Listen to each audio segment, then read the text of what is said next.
Hey guys, Kakarot197 again. This time with a review of the 1/44 scale high-grade Universal Century Gundam Pixy. And as you can tell by the monochrome box, this is a P Bandai exclusive. When it comes to the looks, the Pixy has a lot of good things going for it. There's almost no seam lines to be found on this thing, and it's pretty much completely color accurate, with the use of some stickers. We get the usual eye stickers, a metallic green front and back camera, 2 gray stickers for the intake on the face, a purple sticker for the inside of the collar that really should have been a part, 2 black triangles and trapezoids on the knees, then we get a gray sticker on each of the legs that doesn't fit quite well, and just as with the color sticker, it would have been cool if this was a separate part. And then finally, we get 2 black and white stickers for on the arms. Then the only thing left to paint is the inside of this thruster. So overall, not too shabby for a high grade,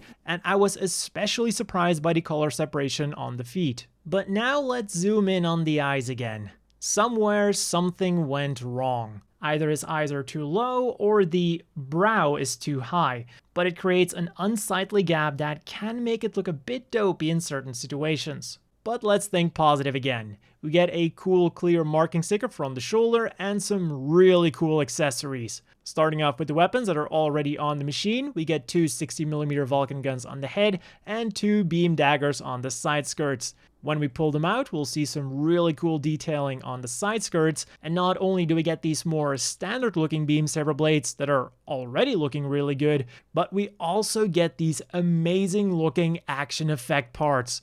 So in combination with the hands that have a solid grip on these, we can pull off some really sweet poses. Then moving on to the 2 included Uzis, they have a very simple construction, 2 halves slapped together, and unfortunately without the sticker for the sensor, this looks quite bad. So if you want to paint the sensor, good luck. To put them into the hands, we don't just get dedicated trigger finger hands, we get a handle with the trigger finger hand molded onto it. Great for stability, not so much for people wanting to paint these in different colors. One interesting thing is that you can remove the magazine and then insert the daggers into the bottom.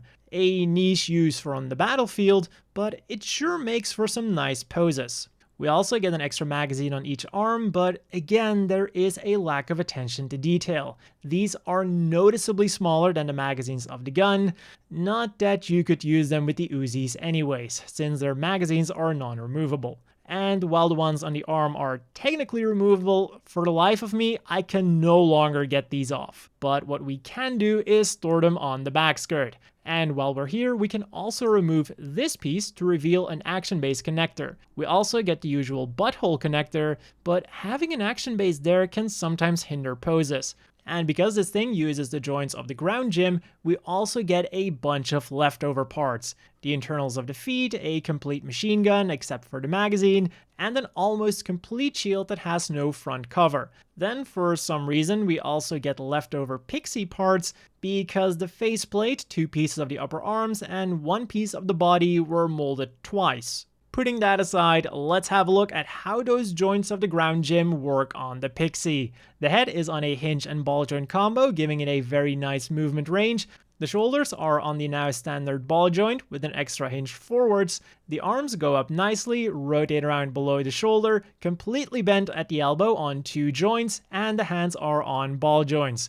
Be warned though, these are extremely good at creating stress marks on the socket.